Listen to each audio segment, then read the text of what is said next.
اللهم صل على سيدنا محمد يا رب صل وسلم دائما ابدا على حبيبي.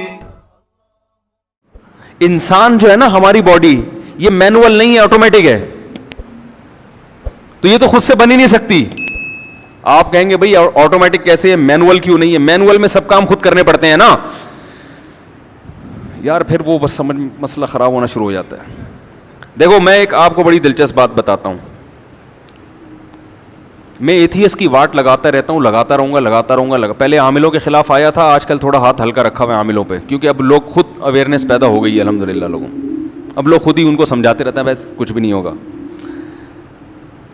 تو وجہ کیا ہے کہ جب تک اللہ نہیں آئے گا نا ہماری ڈکشنری میں, ہماری زندگی میں, تو کچھ بھی سمجھ میں نہیں آئے گا. یہ سب باتیں فضول لگیں گی. بد نظری سے بچنا, فحش فلمیں نہ دیکھنا ہے بھئی, عورت کو دیکھ کے نظر جھکا لینا, بالغ ہوتے ہی شادی جیسی حماقت کا کام کر لینا, پھر بچے پیدا ہونے دینا, اللہ پہ توکل کرنا, پھر ابا اماں کی خدمت کرنا, پھر رشتہ داری جوڑنے کی کوشش میں لگے رہنا کہ بھائی ناراض ہو گیا تو میں منا لوں, کوئی مسئلہ نہیں ہے, رشتہ داری جوڑنے کا اللہ نے حکم دیا ہے.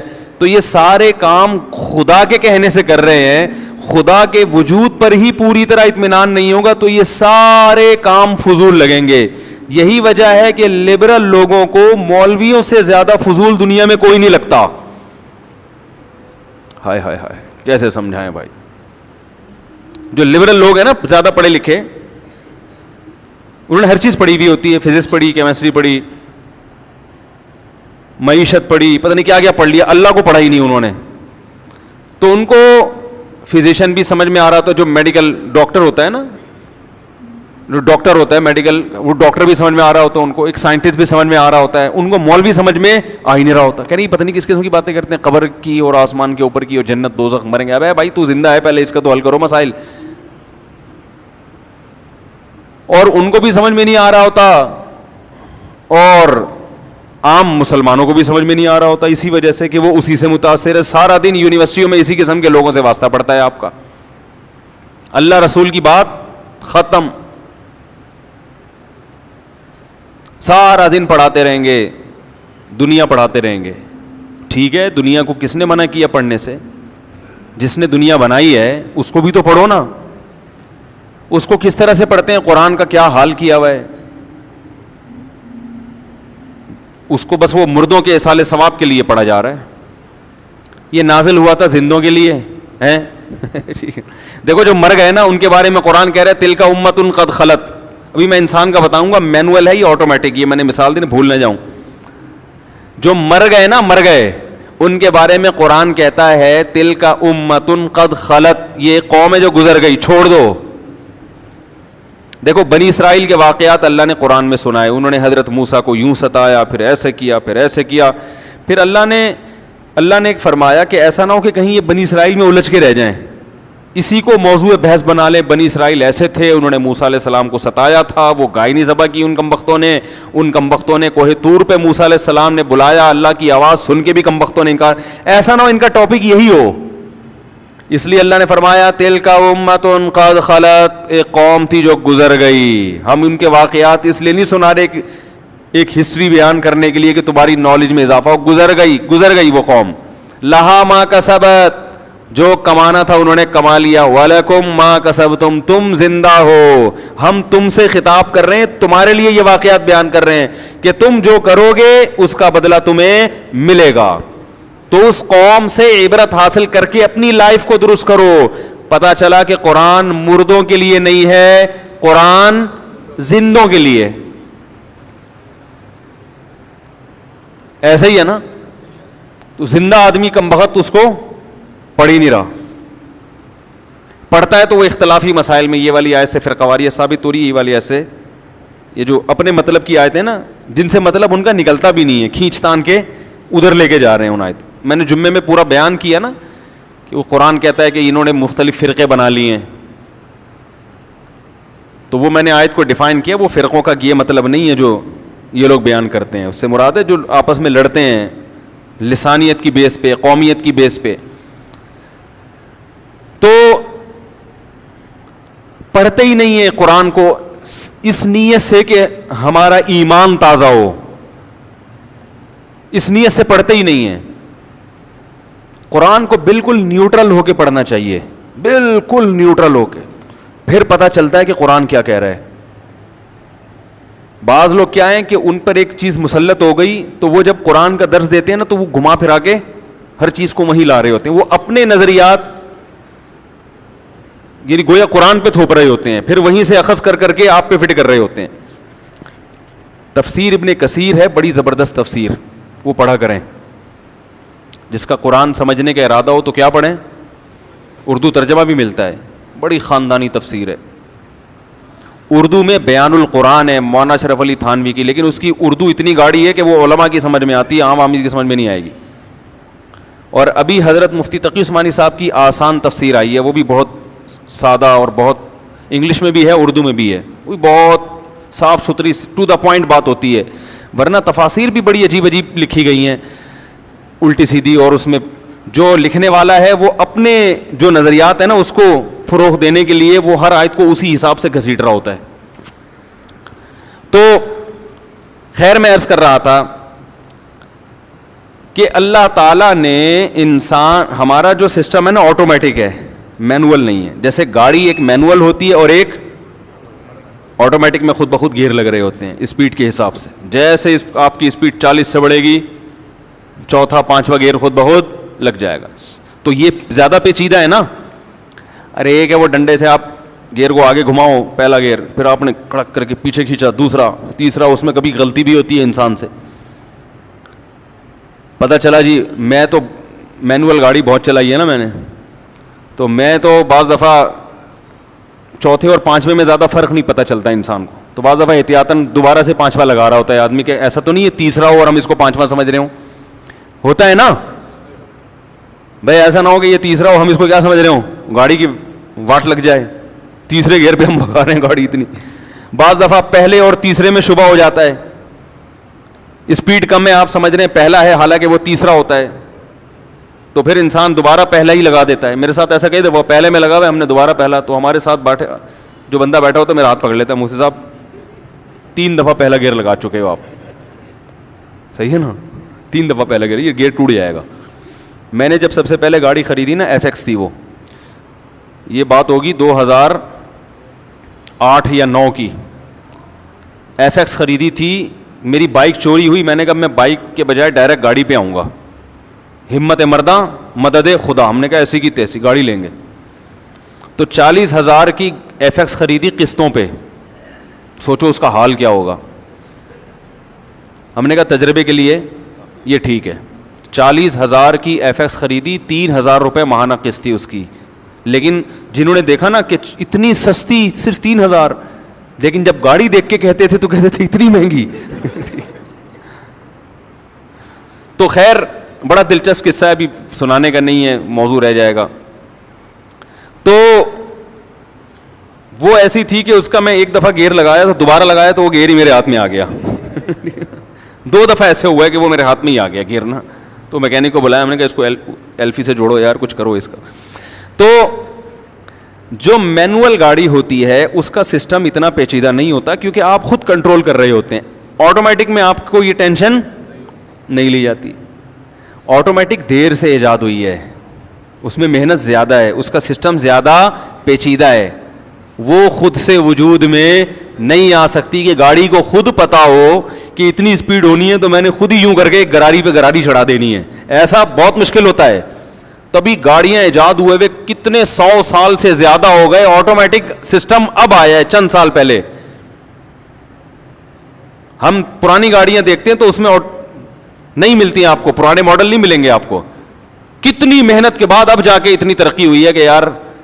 تو یہ جو ہماری باڈی ہے نا یہ بھی آٹومیٹک ہے, پتہ ہے آپ کو. ہمارے ایک دوست ہیں ان کو شوگر ہے, شوگر جب ہوئی تو وہ ڈاکٹر کے پاس گئے کہ مجھے شوگر ہو گئی ہے. ڈاکٹر نے بھی کہا کہ کوئی, ڈاکٹر نے تسلی دی, انہوں نے کہا کوئی اتنا بڑا مسئلہ نہیں ہے. انہوں نے شوگر کو ڈیفائن کیا. انہوں نے کہا دیکھو جیسے آٹومیٹک گاڑی میں اور مینول گاڑی میں فرق ہوتا ہے نا, ایسے ہی شوگر کے مریض میں اور وہ آدمی جس کو شوگر نہ ہو, یہ فرق اس دونوں میں. ہماری باڈی میں آٹومیٹک سسٹم لگا ہوا ہے جو شوگر کو خود بخود مینٹین کرتا ہے. آپ چینی زیادہ کھا لو گے تو وہ خود بخود کنٹرول کرے گی, وہ لبلبا ہمارا جو ہے نا وہ انسولین چھوڑتا ہے اور وہ خود بخود کنٹرول میں رکھتا ہے. لہذا چینی زیادہ بھی کھا لو گے تو نقصان نہیں ہوتا, کم کھاؤ گے تو بھی نقصان. وہ زیادہ کھائی بھی جو اسٹور ہوتی ہے جب کم کھاتے تو وہاں سے پوری ہو جاتی. اب آپ کی باڈی ہو گئی ہے مینول. اب آپ نے ٹیکے لگا کے خود سے اس کو کیا کرنا ہے, جیسے گیئر لگاتے ہیں نا, پہلے گیئر, گاڑی کی اسپیڈ 100 کلومیٹر ہے اور گیئر پہلا لگا ہوا ہے, بیڑا گرک ہو جائے گا گاڑی کا. تو آپ کو خود 5ویں گیئر پہ گاڑی لانی پڑے گی. تو اب آپ کی باڈی میں شوگر لیول نہ ہائی ہوگا نہ لو کرنا ہے, آپ نے شوگر چیک کرنی ہے, جہاں اوپر گئی ٹیکا ٹھوکا اپنے, ٹھیک ہے نا, اس کو نیچے لے کر آئے.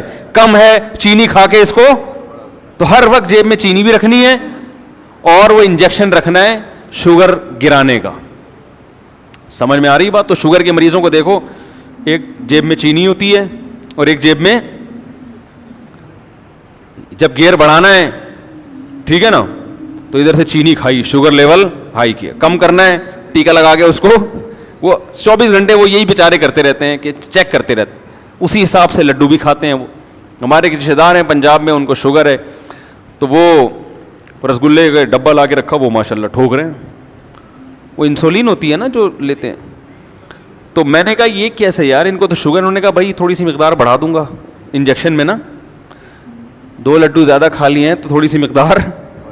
اب دیکھو ہم اگر 4 لڈو بھی کھا لیں تو ہماری باڈی خود اس کو سنبھال لیتی ہے. تو آپ اندازہ لگاؤ کہ خدا نے تو ہمیں آٹومیٹک پیدا کیا, مینول پیدا, اور صرف اس میں نہیں ہے, ہر چیز میں ہماری باڈی آٹومیٹک ہے. ہر چیز میں خود سمجھتی ہے کیا کرنا ہے. سردیوں میں ہماری باڈی اپنے آپ کو سردیوں کے حساب سے ڈھالتی ہے, گرمیوں میں اپنے آپ کو گرمیوں کے حساب سے ڈھالتی ہے. ٹینشن میں اپنے آپ کو اس حساب سے. دیکھو جن بچوں کو بچپن میں ٹینشن ہوئی, بہت زیادہ ٹینشن نہیں, تھوڑی بہت ٹینشن ہونی چاہیے انسان کو, اس سے کیا ہوتا ہے ہماری باڈی میں ٹینشن برداشت کرنے کی صلاحیت پیدا ہوتی ہے.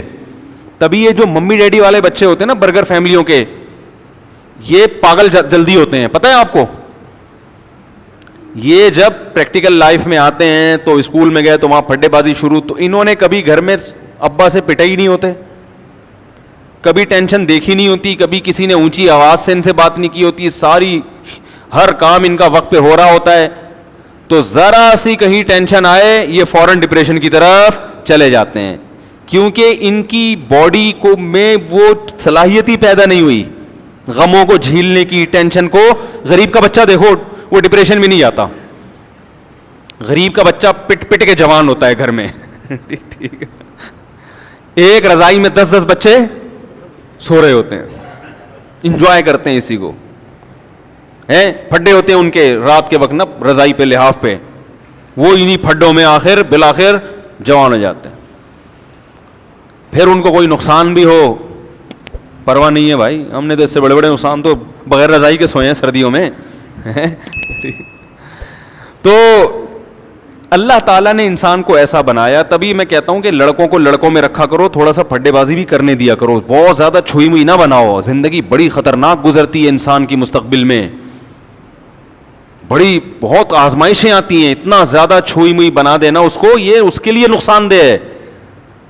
مائیں بعض دفعہ اپنے بچوں پہ بالکل بھی سختی نہیں کرتی. بچے کو ماں سے تو کم از کم پٹتے رہنا چاہیے وقتاً فوقتاً. باپ کی مار پھر زیادہ ڈینجرس ہو جاتی ہے, وہ زیادہ سخت ہو جاتی ہے. ماں سے جو بچہ پٹتا ہے نا وہ بہت اچھا بنتا ہے, بالکل تمیز سے زندگی گزارتا ہے. جو مائیں ذرا کنٹرول رکھتی ہیں, سختی کرتی ہیں بچپن میں, بڑے ہو کر نہیں, پھر بچپن میں. میں ایک گھر گیا, میں نے دیکھا چھوٹا بچہ 7 سال کا لڑکا جھاڑو لگا رہا ہے اور اس کو چھوٹا بھائی پوچھا لگا رہا ہے. بڑے میں نے کہا یہ کیا, ماں کا روب ہے. ماں نے بولا آج میری طبیعت خراب ہے چلو. وہ بیٹے کیا کر رہے ہیں, مجھے بڑی خوشی, میں نے کہا یار یہ تو بڑی اچھی تربیت ہو رہی ہے نا. اب ساری زندگی تھوڑی پوچھا لگائیں گے, لیکن ایک بات ہے نا, گھر کو سنبھالنا آ گیا ان کو, ماں نے سختی کی ہوئی ہے. تو اللہ تعالیٰ نے ہمارے جسم کو آٹومیٹک بنایا, یہ ہر چیز میں اپنے آپ کو خود ہی اسی حساب سے کیا کرتا ہے, بیماریوں کے خلاف پہلے خود لڑتا ہے. کتنی بیماریاں ایسی ہیں جنہوں نے ہم پہ حملہ کیا مگر ہمیں پتہ بھی نہیں. یہ جو ڈینگی بیماری ہے نا, ڈینگی وائرس جو پھیلتا ہے, مچھروں نے تو ہم سب کو کاٹا ہوا ہے.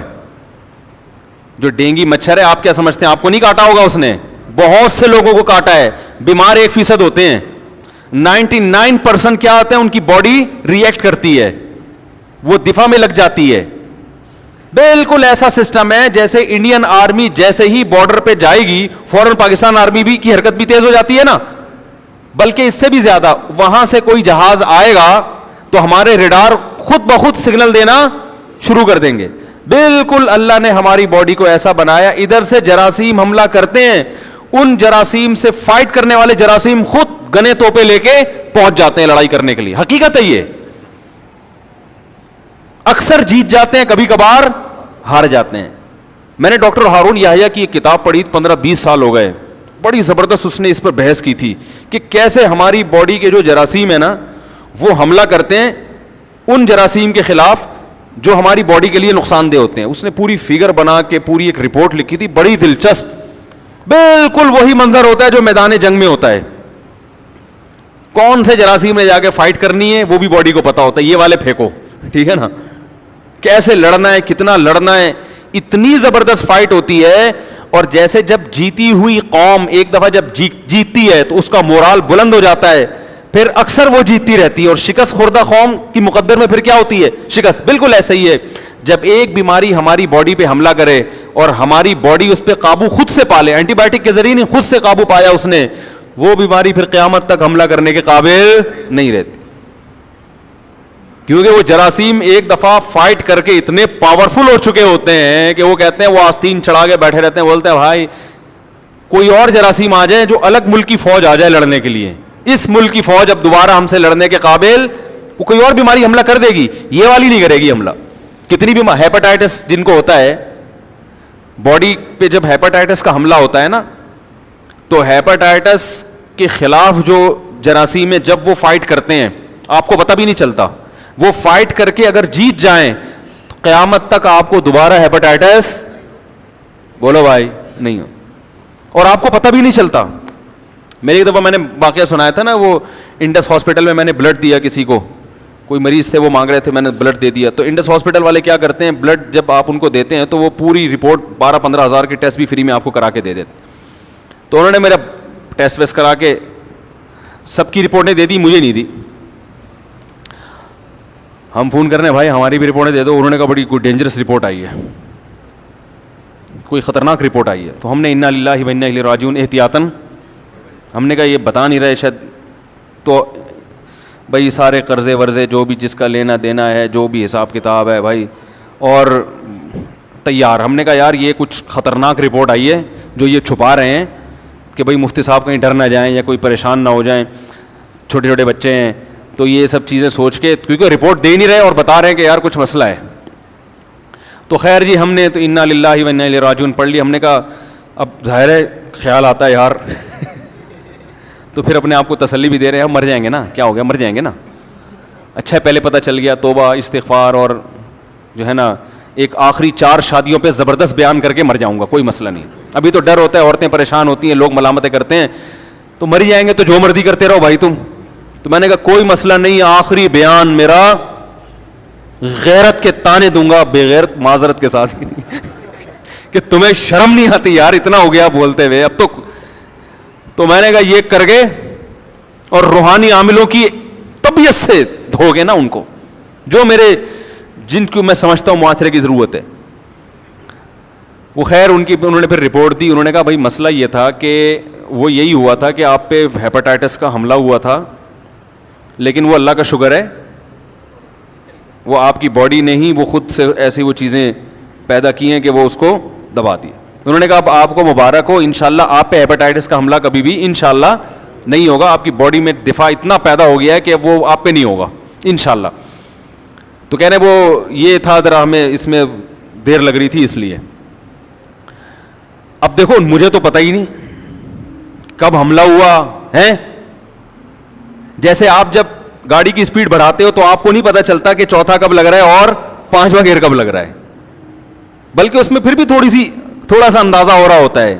جو آٹومیٹک گاڑی ہے نا, جب اسپیڈ بڑھتی ہے تو ایک دم ہلکی ہو جاتی ہے گاڑی اس سے. لیکن یہاں تو اتنا بھی ایسا آٹومیٹک سسٹم ہے کہ رپورٹ سے پتا چلا کہ بھائی حملہ ہوا اور باڈی نے اس کا دفاع بھی کر لیا. ہمیں تو نہ حملے کا پتا چلا بھائی کب ہیپاٹائٹس کا مجھ پہ حملہ ہوا اور کب باڈی نے اس کے خلاف فائٹ کر کے اس پہ قابو پایا. ہمیں تو یہ رپورٹ نہ آتی تو قیامت تک پتا بولو بھائی نہیں چلتا. انہوں نے کہا آپ کو نہیں ہوگا انشاءاللہ, اور نہ آپ کوئی جھوٹا پیا آپ کا اس کو بھی نہیں ہوگا. انہوں نے کہا یہ ایسے نہیں لگتی, یہ خون سے لگتی ہے بیماری. انہوں نے کہا لیکن آپ نے بلڈ کسی کو دیا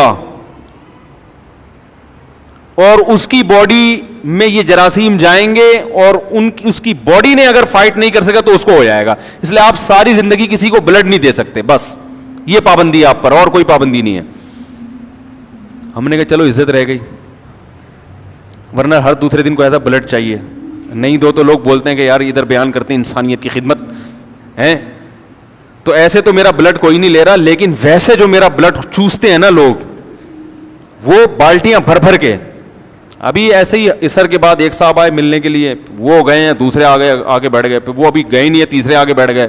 ابے بھائی کس کس سے کیسے ملے یار, آدمی اللہ کے بندو تھک جائے گا. اس طرح سے الحمدللہ چوس رہے ہیں خون. تو بھائی ایسا نہ ہو کہ لگ جائے کچھ, ٹھیک ہے نا, بددعا نہ لگ جائے کم از کم. تو میں جو اصل بات بیان کر رہا ہوں, ایسے بہت ساری چیزیں ہوں گی, آپ کے ساتھ بھی ہو سکتا ہے ہوا ہو, کوئی اور بیماری نے حملہ کیا ہو لیکن آپ کی باڈی اس پہ. تو وہ جو ڈاکٹر ہارون یحییٰ تھے نا, انہوں نے بڑی زبردست بات کی. انہوں نے کہا 24 گھنٹے جراثیم ہم پہ حملہ کر رہے ہیں, 24 گھنٹے, اور 24 گھنٹے ہماری باڈی کے جراثیم ان سے لڑ رہے ہیں, اور ایک محاذ پہ نہیں درجنوں محاذوں پہ لڑ رہے ہیں. ہر وقت کی جنگ ہے یہ. یہی وجہ ہے کہ جیسے ہی ہماری ڈیتھ ہوتی ہے فوراً ہماری باڈی سڑنا شروع. کیوں؟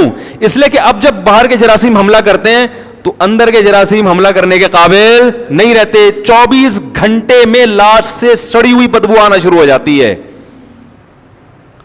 تو وہ جو لاش خراب ہوتی ہے نا, جو جرمز حملہ کرتے ہیں وہ اب بھی کر رہے ہیں, لیکن ابھی ہم خراب بولو نہیں ہو رہے. وہ اب بھی کر رہے ہیں جو ہمارے گوشت کو سڑانے کی فکر میں لگے ہوئے ہیں, گوشت کو کھانے میں لگے ہوئے ہیں, سڑانے میں لگے ہوئے ہیں, ہر چیز کو خراب کرنے میں لگے ہوئے ہیں. لیکن ابھی کیا ہے, وہ جتنی پاور سے حملہ کر رہے ہیں ہماری باڈی بھی اتنی, جو اس میں ریزسٹنٹ پاور ہے وہ اس سے بھی زیادہ ہے.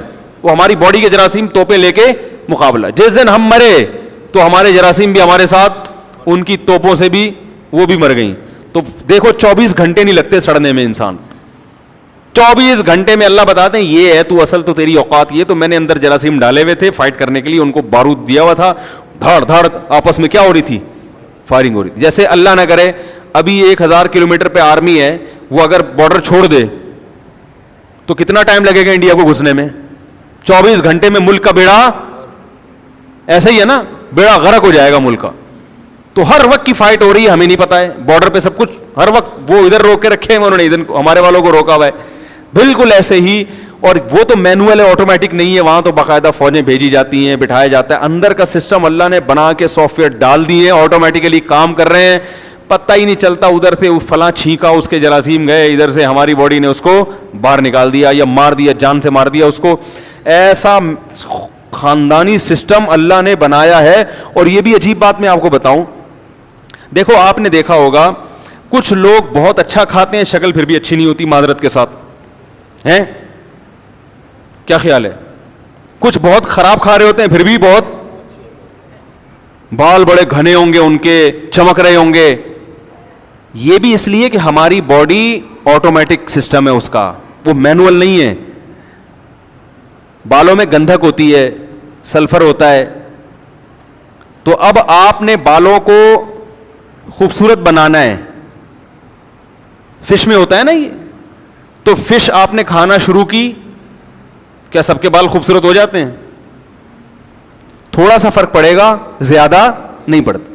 اور ایک آدمی ہے جو کریلے کھا رہا ہے صبح شام, بال اس کے, وجہ کیا ہے؟ یہ بھی اللہ نے باڈی میں نا آٹومیٹک سسٹم لگایا ہوا ہے کہ اللہ نے اس کو خوبصورت بنایا ہے. تو اس کی خوبصورتی کو مینٹین رکھنے کے لیے جن جن چیزوں کی ضرورت ہے اور جہاں ضرورت ہے, روٹی جب ہم کھائیں گے تو باڈی وہ تمام چیزیں وہاں سے کھینچ کے اپنی اپنی جگہ پر اپنے ڈپارٹمنٹ میں خود بخود پہنچا دے گی. سمجھ رہے ہیں؟ وہ خالی روٹی پہ ہی بہت اچھے سیٹ ہوئے ہوتے ہیں, ٹھیک ہے نا. اور ایک آدمی مچھلی کھا کھا کے, مچھلی کے کیپسول کھا کھا کے پھر بھی گنجا ہے, وہ بال خوبصورت تو دور کی بات, اگ ہی نہیں رہے. فرق پڑتا ہے گولیاں کھانے سے لیکن زیادہ نہیں پڑتا. گاڈ گفٹڈ جس میں, یعنی اللہ کی طرف سے جو گفٹ قدرتی جو تحفہ ملا ہوتا ہے نا وہ زیادہ مؤثر ہے اس میں. لمبے قد, چھوٹے قد, یہ سب آٹومیٹک سسٹم ہے. میری ایک چھوٹی بچی نا, وہ اس کے ٹونسلز تھے, بیمار رہنے لگی تھی, وہ خیر علاج ہوا اس کا, تو کھاتی بھی بہت کم تھی. میں نے ڈاکٹر سے کہا, میں نے اس کا قد نہ چھوٹا رہ جائے. ڈاکٹر نے کہا قد نہیں چھوٹا رہے گا. انہوں نے کہا یہ اللہ نے ایسا سسٹم بنایا جس نے لمبا ہونا ہے نا, وہ تھوڑا بھی کھائے گا وہ لمبا ہو جائے گا, وہ لمبا ہوگا. اور جو کمبخت, معذرت کے ساتھ کمبخت تو نہیں کہنا چاہیے, جو جس کو اللہ نے چھوٹے رہنے کے لیے بنایا ہے وہ جائیدادیں بھی کھا جائے گا, وہ لمبا نہیں ہوگا. وہ اتنے کا, وہ ایک ٹھگنی عورت سے شادی ہو گئی نا, ایک آدمی کی ایک ٹھگنی عورت سے شادی ہو گئی, بچے اتنے نا, اب وہ بڑے ہی نہیں ہو رہے. وہ بھائی وہ ماں پہ چلے گئے تھے, ٹھیک. تو وہ ماں بچوں کو کہہ رہی ہے کہ کھانا کھا لو بیٹا, جلدی جلدی کھا لو, بڑے ہو جاؤ. تو وہ کہہ رہے یہ بڑے نہیں ہوں گے, یہ اتنے کے اتنے ہی رہیں گے. کہہ رہے ان کے ساتھ کے پودے لایا تھا وہ بڑے ہو گئے, یہ کمبخت اتنے کے اتنے ہی ہیں. وہ پودے اتنا کھا نہیں رہے, اس کو تم کو دیکھو کہاں تک نکل گئے وہ. تو وہ جل کٹ کے کہہ رہا تھا کہ یہ ٹھگنی سے شادی کرنے کا نتیجہ ہے کہ یہ, اور کہہ رہے جتنا کھلائے گی نا اور چھوٹے ہو جائیں گے یہ. تو خیر یہ تو ایک مزاح ہے, لیکن حقیقت یہی ہے کہ جس کو اللہ نے جیسا بنا دیا. حکیم سعید صاحب بڑے پیارے آدمی تھے, بڑی پیاری, ہم نونہال پڑھا کرتے تھے بچپن میں. آج کل تو بچوں کو کوئی ڈھنگ کی چیزیں پڑھنے کو دی نہیں جاتی, ویڈیو گیم میں لگایا ہوا ہے. بڑی پیاری باتیں اس میں ہوتی تھیں نونہال میں. تو کسی نے ان کو لکھ کے دیا میرا قد چھوٹا ہے, مجھے کوئی دوا دیں بڑا ہو جائے. انہوں نے کہا یہ بڑا نہیں ہو سکتا, آپ اپنی سوچ کو بلند کر لو, آپ فکر کو بلند کر لو. قد کے لحاظ سے آپ چھوٹے ہو, کارنامے آپ کے بلند. یہ مینول ہے, یہ آٹومیٹک. تو کام ایسے کرو کہ چھوٹے قد کے باوجود لوگ آپ کی عزت کریں. بولے چھوٹا قد ہے, کام اس کے بڑے بڑے. عبداللہ ابن مسعود رضی اللہ تعالیٰ عنہ کا چھوٹا قد تھا اور پنڈلیاں چھوٹی چھوٹی پتلی پتلی پنڈلیاں تھیں. دبلے بھی بہت تھے, قد کے چھوٹے بھی بہت تھے. نبی صلی اللہ علیہ وسلم اپنے ازار کو نا آدھی پنڈلی تک رکھا کرتے تھے. عبداللہ بن مسعود تھوڑا نیچے رکھتے تھے, ٹخنوں سے اوپر, مگر پنڈلی چھپاتے تھے. کسی نے کہا نبی صلی اللہ علیہ وسلم تو پنڈلیاں کھولا کرتے. انہوں نے کہا میری پنڈلیاں اتنی پتلی پتلی ہیں, مجھے کھولتے ہوئے شرم آتی ہے. قد بھی چھوٹا اور دولے بھی. اور حضرت عمر بڑے قد کے تھے, بڑی پرسنالٹی تھی. لیکن عبداللہ بن مسعود جب مدینہ منورہ آتے, حضرت عمر استقبال میں کھڑے ہو جاتے, سینے سے لگاتے, فرماتے ہیں کنیفن ملئ علما, چھوٹا سا آدمی ہے, علم سے بھرا ہوا ہے. علم لمبوں سے زیادہ ہے, یعنی لمبے میں تو کیپیسٹی زیادہ ہوتی ہے نا, اس میں زیادہ علم آ سکتا ہے. کہا کہ علم لمبوں سے زیادہ کس میں, ان میں. تو بڑا احترام کیا کرتے تھے. اور اہل کوفہ سے کہتے حضرت عمر کہ میں نے اپنے آپ پر تم کو ترجیح دے کر یہ بندہ تمہارے پاس بھیجا ہے, یعنی ایسے صاحب علم کی مجھے ضرورت تھی, مگر میں تمہارے لیے قربانی دے رہا ہوں کہ جس کو میرا دل چاہتا ہے اپنے پاس رکھوں وہ میں تمہیں دے رہا ہوں, یہ میں قربانی دے رہا ہوں. کتنے چھوٹا. حضرت بلال حبشی کو دیکھ لو, سیاہ رنگ تھا, موٹے ہونٹ تھے, لیکن آج جب ان کا نام زبان پہ آتا ہے کیسی محبت دل میں پیدا ہوتی ہے. تو کارنامے کیا تھے, سفید تھے. سمجھ میں نہیں آ رہی بات. تو اللہ تعالیٰ نے ہمارے جسم کو بنایا ہے آٹومیٹک. لمبے بال ہیں تو وہ ہوں گے, وہ خود بخود ہماری باڈی جب ہم کھانا کھائیں گے ادھر سے جو چیزیں اس نے نکالنی ہے نا, وہ نکول کے اپنی جگہ ٹھکانے لگا کے خود ہی فٹ کر رہی ہوتی ہے. لہذا ان چیزوں میں نا جو قدرتی چیزیں ہیں ان میں زیادہ کانٹ چھانٹ کی کوشش نہ کیا کریں. یہ زیادہ تھوڑے بہت ہو سکتا ہے بال گر رہے ہوں بیماری سے, وہ کھا لیں آپ, کیا ہے یار وہ سربیکزی تھوڑی دن تک کھا لی, وہ تھوڑا سا کور کر لے گی لیکن زیادہ نہیں کرے گی. لوگ 40 سال کے بعد کوشش کر رہے ہیں کہ بال سفید نہ ہو. وہ بھائی نہیں ہے, تھوڑے دن تک چلو کچھ مچھلیاں زیادہ کھا لیں تو کچھ دن تک تو ہو جائے گا, پھر ہو جائیں گے. وہی فطرت سے لڑنے کی کوشش مت کرو, یہ تو قدرت کی طرف سے ہوگا. ڈاکٹروں کے سفید ہو جاتے ہیں بال. دیکھو آپ جس ڈاکٹر کے پاس آپ جا رہے ہو نا, میرے بال کالے کر دو, وہ خود سر اتار کے دیکھو تو کالا کولا لگا کے بیٹھا ہوا ہوگا وہ, تو ٹوپی اتار کے, سر اتار کے نہیں. تو اللہ میں یہ عرض کر رہا ہوں, دیکھو کہ مینول گاڑی کا سسٹم کم پیچیدہ ہوتا ہے, آٹومیٹک کا زیادہ. تو ہم کہتے ہیں یہ تو خود سے بن ہی نہیں سکتی. تو انسان کی باڈی آٹومیٹک ہے, ہمارے زخم خود بھرتے ہیں. کیا خیال ہے, زخم ہو جائے آپ علاج نہ بھی کرائیں, خود ہی فیلنگ شروع, ہیلنگ بھی اور فیلنگ بھی خود بخود شروع ہو جاتی ہے نا, خود بخود زخم. بچوں کی صبح شام کتنی چوٹیں لگتی ہیں. ایسے واقعات بھی آئے ہیں, ایک صاحب زخمی ہوئے, ان کے یہاں سے نا ایکسیڈنٹ میں ادھر سے دماغ کا تھوڑا سا حصہ نکل آیا, بھیجا نکل آیا. ڈاکٹروں نے کہا مر جائے گا, اور پیرالائز بھی ہو گئے. اللہ کی قدرت, کچھ دنوں کے بعد دماغ نے اپنی ڈینٹنگ پینٹنگ کا کام خود ہی شروع کیا, ریپیئرنگ خود بخود ہو رہی ہے. ہوتے ہوتے ہوتے ہوتے دماغ کا یہ حصہ خود بخود کام کرنا شروع ہو گیا. ڈاکٹر حیران ہو گئے, یار یہ یعنی وہ جو حصہ پیرالائز ہوا تھا وہ ٹھیک ہو گیا. باڈی نا خود بخود اپنے آپ کو ریپیئر کرنے میں بالکل ہی کچومر نہ نکلا ہو. اب ظاہر ہے انگلیاں کٹ کے ادھر چلی گئیں, وہ ریپیئر ہو کے تھوڑی فٹ ہو جائیں گی. باڈی جس دن پریشان, جس دن کوئی زخمی ہوتی ہے, اسی دن سے باڈی کے اندر خود بخود ریپیئرنگ کا کام شروع ہو جاتا ہے, خود بخود. تو کیسا اللہ کا نظام ہے. بچہ پیدا ہوتا ہے, ماں کی چھاتیوں میں آٹومیٹک دودھ آ جاتا ہے. تو بھائی یہ خود سے نہیں ہو سکتا. کیا خیال ہے بھائی, یہ خود بخود نہیں ہو سکتا, یہ ناممکن ہے. کوئی ہے بنانے والا, اور وہ بنانے والا ہم سے خطاب صرف قرآن میں کرتا ہے. اپنی پہچان, میں نے دہریے سے پوچھا, میں نے کہا مجھے بتاؤ یہ انسان کی باڈی خود بخود بنی ہے, تو یہ دانت منہ میں کیوں لگے ہیں, ہاتھوں میں کیوں نہیں ہیں؟ چبانے کے لیے یہاں ہوتے نا, ہم یوں یوں روٹی چبا کے منہ میں لے جاتے.